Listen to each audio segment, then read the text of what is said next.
기도하겠습니다.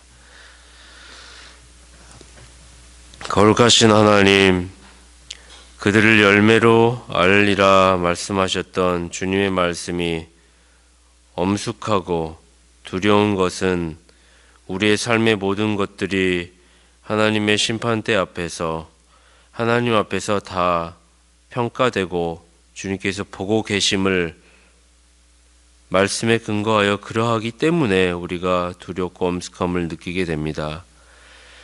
그럼에도 불구하고 주님께서 말씀하신 것처럼 신앙을 진실로 가진 사람이라면 좋은 열매를 맺고 그 열매로 말미암아 아름다운 덕을 끼치는 것이 바른 것이고 옳은 것이고 당연한 것임을 고백하오니 우리의 삶의 신앙과 삶 속에서의 괴리감이 없는 일치가 있는 하나님 보시기에 위선적이지 않는 믿음의 사람들 되게 하셔서 우리의 신앙이 증거되고 하나님 앞에 온전하게 사람들에게 덕이 있는 믿음의 사람들이 되도록 주님 한 명 한 명 붙들어 주시기를 간절히 소원합니다.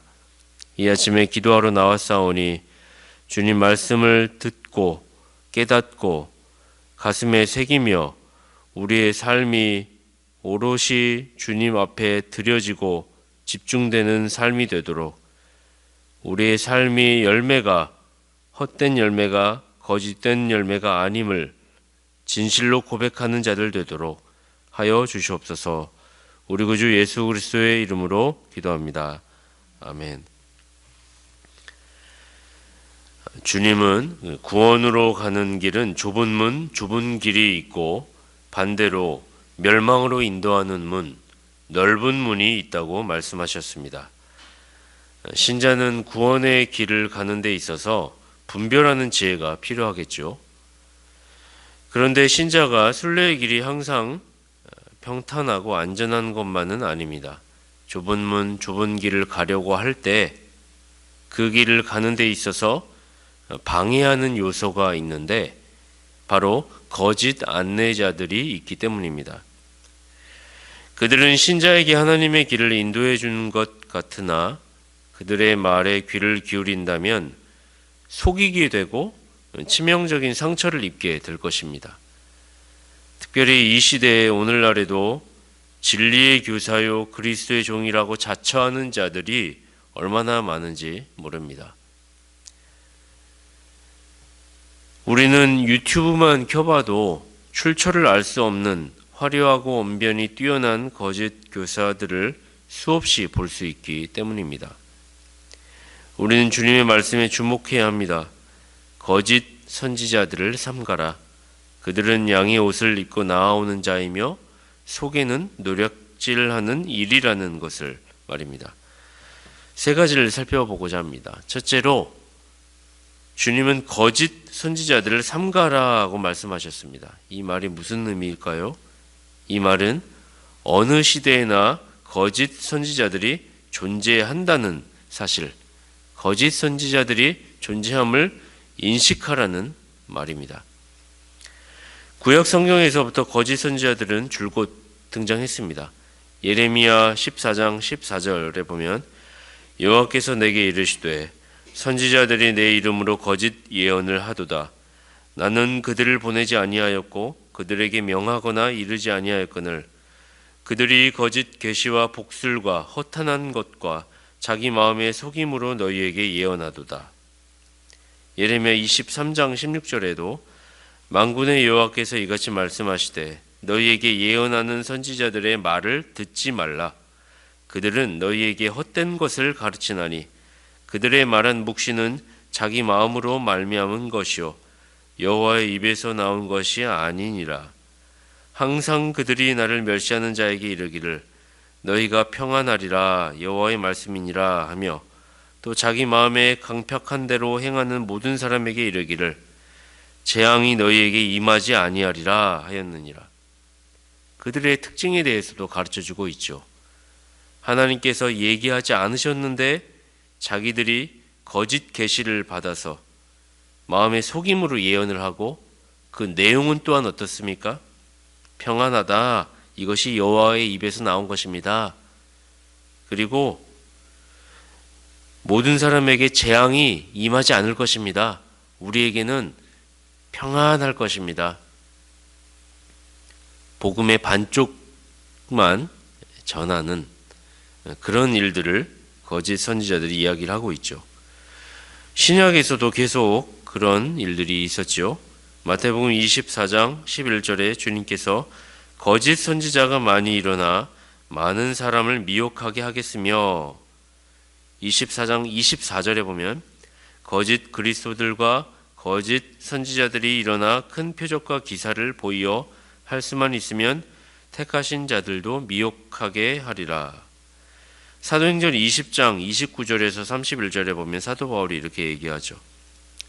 내가 떠난 후에 흉악한 이리가 너희에게 들어와서 그 양떼를 아끼지 아니하며 또한 너희 중에서도 제자들을 끌어 자기를 쫓게 하려고 어그러진 말을 하는 사람들이 일어날 줄을 내가 아노니, 그러므로 너희가 일깨어 내가 3년이나 밤낮 쉬지 않고 눈물로 각 사람을 훈계하던 것을 기억하라. 흉악한 일이라고 표현을 하고 있고, 그리고 그들이 어그러진 말을 하면서 사람들을 꿰는 것이죠. 자기에게 인기, 자기에게 자기 사람이 되게 하려고. 로마서 16장 17절에서 18절에 형제들아 내가 너희를 권하노니 너희 교훈을 거스려 분쟁을 일으키고 거치게 하는 자들을 살피고 저희에게서 떠나라. 이 같은 자들은 우리 주 그리스도를 섬기지 아니하고 다만 자기의 배만 섬기나니 공교하고 아첨하는 말로 순진한 자들의 마음을 미혹하느니라. 베드로후서 2장 1절에서 2절에도 그러나 민간에 또한 거짓 선지자들이 일어났었나니 이와 같이 너희 중에도 거짓 선생들이 있으리라. 저희는 멸망케 할 이단을 가만히 끌어들여 자기들을 사신 줄을 부인하고 임박한 멸망을 스스로 취하는 자들이라. 여럿이 저희 호색하는 것을 쫓으리니 이로 인하여 진리의 도가 회방을 받을 것이요. 모든 시대마다 구약에서 그리고 초대교회 예수님 시대부터 그리고 오늘날에도 거짓 선지자들이 많이 있다라고 하는 사실, 그들이 활개를 치고 성공하는 것을 우리는 그러므로 이상하게 여길 필요가 없는 것입니다. 둘째로, 그들은 겉으로는 양의 옷을 입었으나 속으로는 노략질하는 일이다라고 이야기를 하고 있습니다. 주님은 거짓 목자들의 특징을 말씀하고 계시죠. 그들은 방심한 자를 미혹하기 위하여 양의 옷을 입었고 자신의 본 모습과 정반대의 모습을 취하고 나옵니다. 그래서 자신을 거룩한 종이라고 소개하죠. 겉으로는 경건한 체하지만 실상 아주 교활합니다. 그래서 유다서 4절에 보면 이는 가만히 들어온 사람 몇이 있음이라. 가만히 들어와서 광명의 천사의 모습으로 헌신적이고 봉사를 잘하고 인품을 가장하여서 사람들에게 인기를 얻고 그리고 나서 그릇된 교리와 사상을 전하는 것이죠.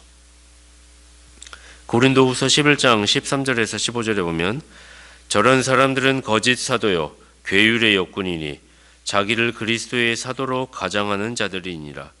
이것이 이상한 일이 아니라 사단도 자기를 광명의 천사로 가장하나니 그러므로 사탄의 일꾼들도 자기를 의의 일꾼으로 가장하는 것이 또한 큰 일이 아니라 저희의 결국은 그 행위대로 되리라. 그들은 아주 교묘하게 아주 매력적인 인품과 외견상 사람들에게 보여지는 의를 추구하는 경향성을 가졌습니다.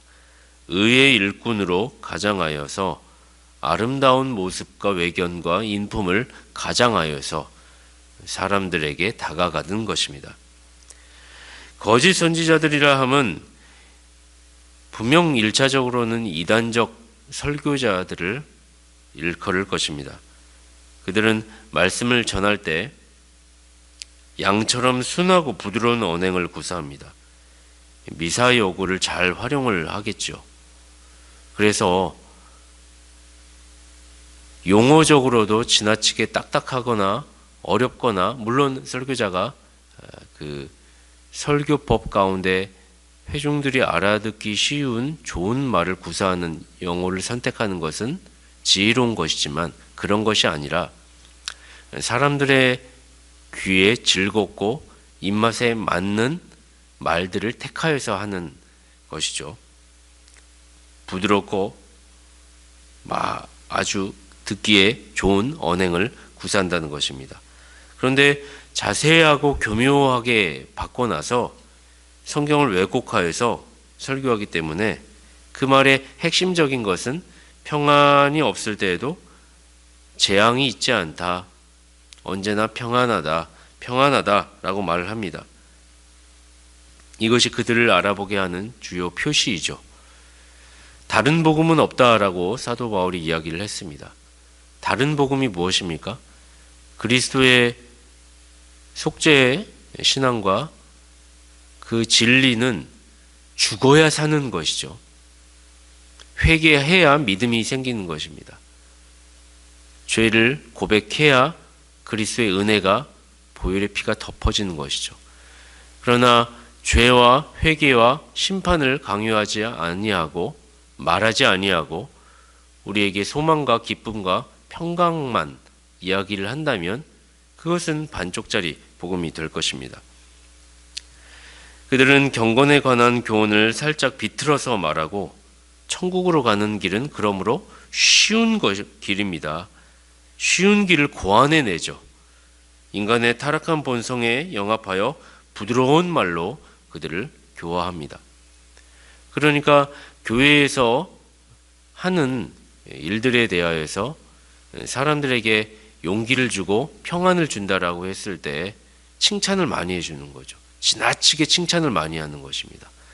사소한 거에도 그들에게 용기를 북돋워 줘야 되고, 사소한 거에도 그들이 교회를 떠나면 안 되니까 그들의 마음에 맞는 신앙의 현재의 상태와 현 주소에 대하여서 짚어주기보다는, 조금이라도 그가 영향력 있는 사회적 인물이라면 교회에 붙어 있어야 하기 때문에 그들의 상태를 이야기해 주기보다는 그의 영적 상태에 대한 없는 상태를 오히려 포장하여 이야기해 주는, 부드러운 말로 얘기하고 타락한 본성에 영합하여서 부합한 말로 그를 포장해 주는 것입니다.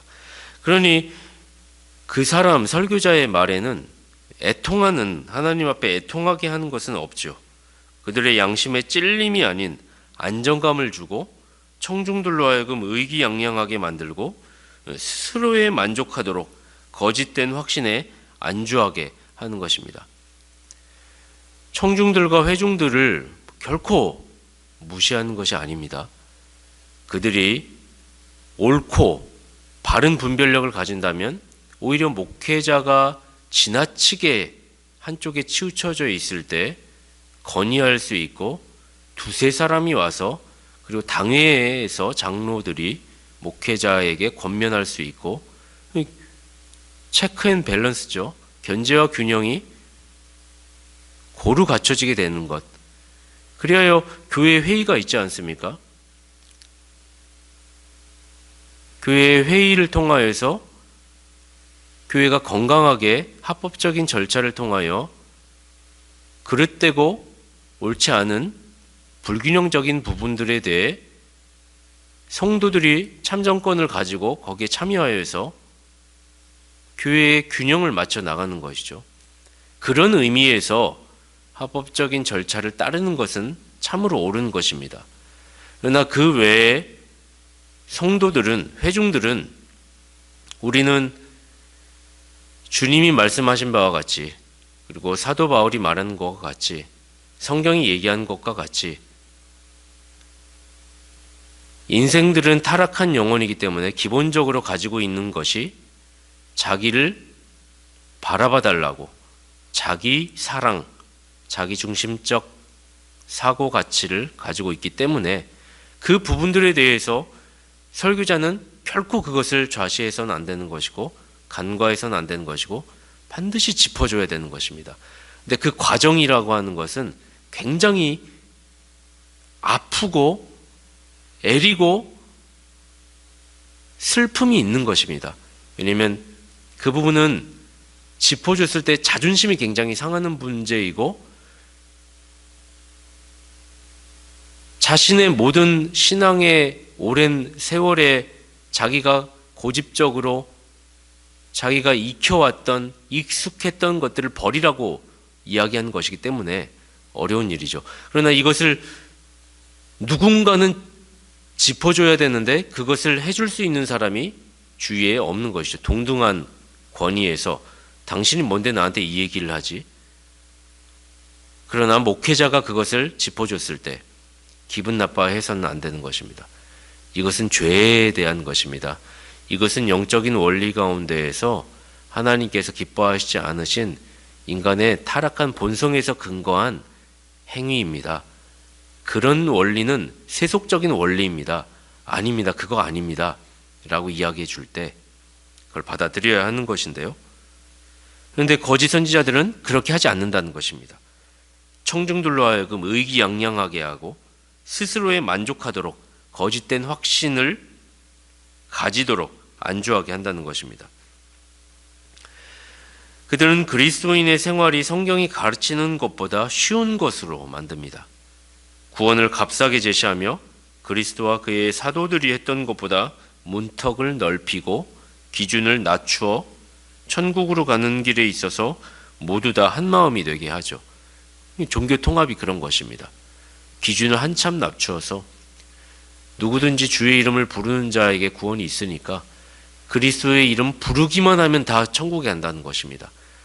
회개와 죄와 우리의 상태와 하나님의 존재의 유무에 대하여서 생각하지 않아도 그리스도의 이름을 부르기만 하면 간다는 것입니다. 그런데 사실 그 그리스도가 누구이냐, 어떤 그리스도냐가 중요하게 하지 않겠습니까?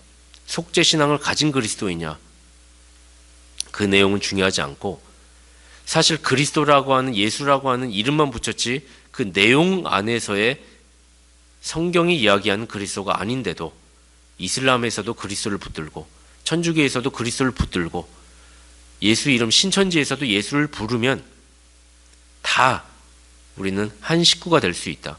하나이다. 한 목소리고 우리는 한 형제이다. 이렇게 연합할 수 있다라고 얘기하는 것이죠. 이것이 인기를 얻는 비결 아니겠습니까? 셋째로 그렇다면 하나님의 자녀들은 그들을 어떻게 구분할 수 있습니까? 16절에서 19절에 20절까지 주님께서 이렇게 얘기합니다. 그의 열매로 그들을 알지니 가시나무에서 포도를 또는 엉겅퀴에서 무화과를 따겠느냐. 이와 같이 좋은 나무마다 아름다운 열매를 맺고 못된 나무가 나쁜 열매를 맺나니 좋은 나무가 나쁜 열매를 맺을 수 없고 못된 나무가 아름다운 열매를 맺을 수 없느니라. 아름다운 열매를 맺지 아니하는 나무마다 찍혀 불에 던지우느니라. 이러므로 그의 열매로 그들을 알리라. 우리는 참된 목자와 거짓 목자 사이의 구분을 열매로 알 수 있다라고 주님께서 얘기하심을 보고 있습니다. 우리는 구원과 선한 행실 사이의 관계를 규정하고 설명하는 것이 구분하는 거짓과 참됨을 구분하는 가장 훌륭한 방법임을 발견하게 되는 것입니다. 주님은 분명히 그의 열매로 그들을 안다라고 말씀하고 계시죠. 이 말은 선한 행실로 그 사람의 구원이 진실인지 아닌지 알 수 있다는 말이죠. 선한 행실이 구원과 밀접히 연관이 있음을 암시하는 것입니다. 그럼에도 불구하고 우리가 바로 알 것은 구원은 오직 은혜가 맞습니다. 믿음으로만 가능한 것입니다. 선한 행실은 결코 구원의 조건이 되지 않습니다. 단 1%의 0.0001%의 조그마한 도움도 되지 않습니다. 모순같이 들리지만 그렇지 않죠.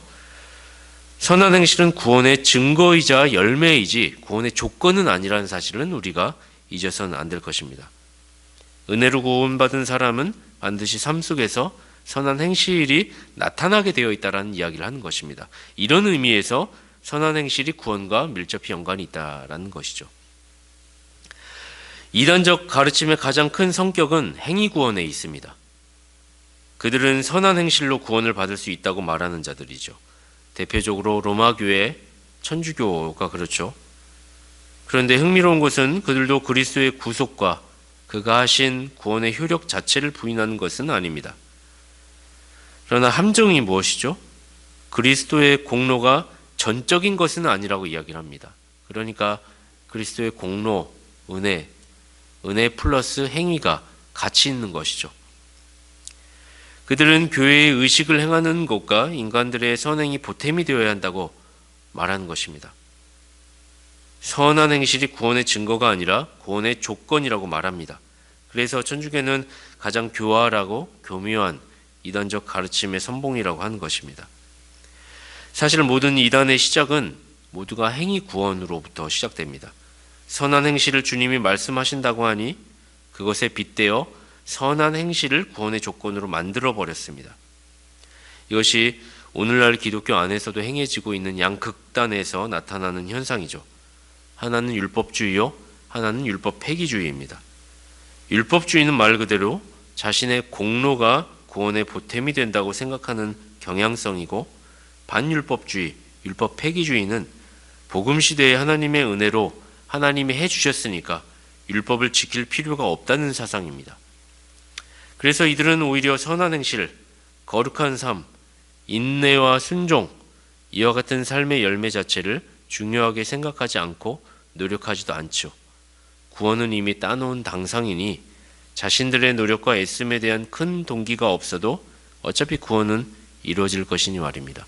분명히 주님은 그들을 열매로 알리라 라고 했는데 그 열매에 대해서 크게 중요하게 여기지 않죠. 구원이 이미 완성이 됐다고 생각을 하니 말이죠.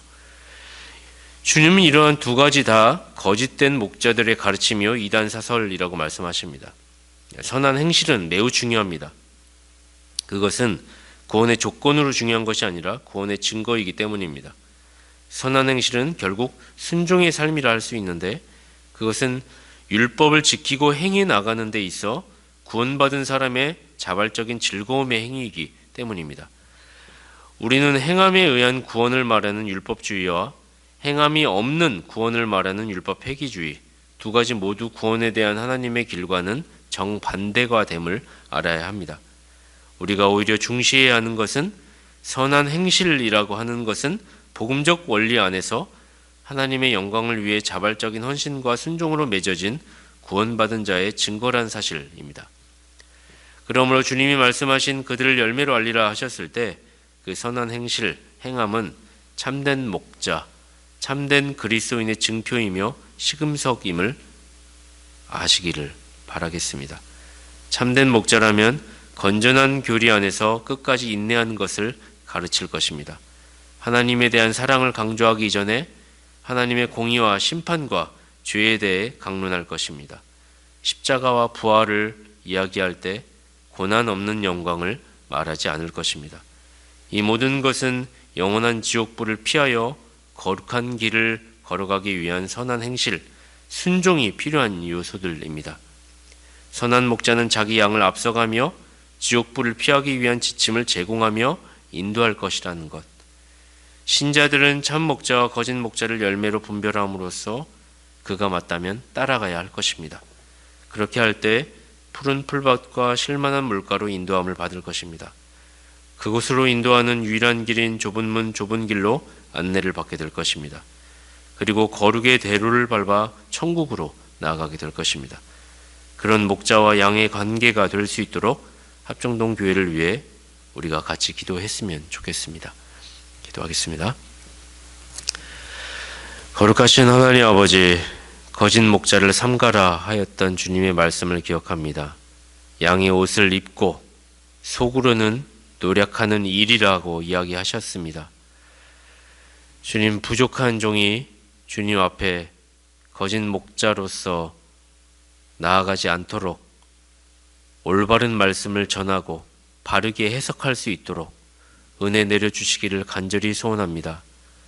모든 교우들이 함께 이것에 책임감을 가지고 바른 진리와 바른 해석이 아닐 때 목회자를 존중하여 지나치게 존중하여 쉬쉬하는 것이 아니라 그럴 때는 합법적인 절차에 따라 두세 사람이 또한 직분자들을 통하여 건전하고 옳은 방법으로 서로 존중하고 서로 그것을 짚어줬을 때 목회자 또한 그것을 알고 이것이 사람의 입맛에 맞는 것이었고 바른 해석이 아니었던 것이었구나를 알고 고칠 수 있는 부드러운 심령의 성격의 소유자가 되게 하여 주시고, 또한 교우들 또한 목회자가 바른 진리로 선포하여 그 영혼을 책망하고 권계할 때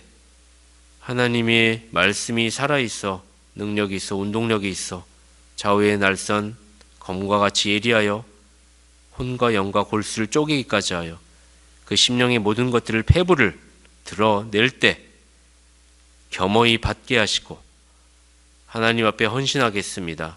고쳐 주님 앞에 복종하겠습니다. 라고 하는 겸손한 마음을 허락하여 주시는 그런 참 목자와 참 성도들이 존재하는 합정동 교회 되도록 주님 함께하여 주시옵소서. 우리 구주 예수 그리스도의 이름으로 기도합니다. 아멘.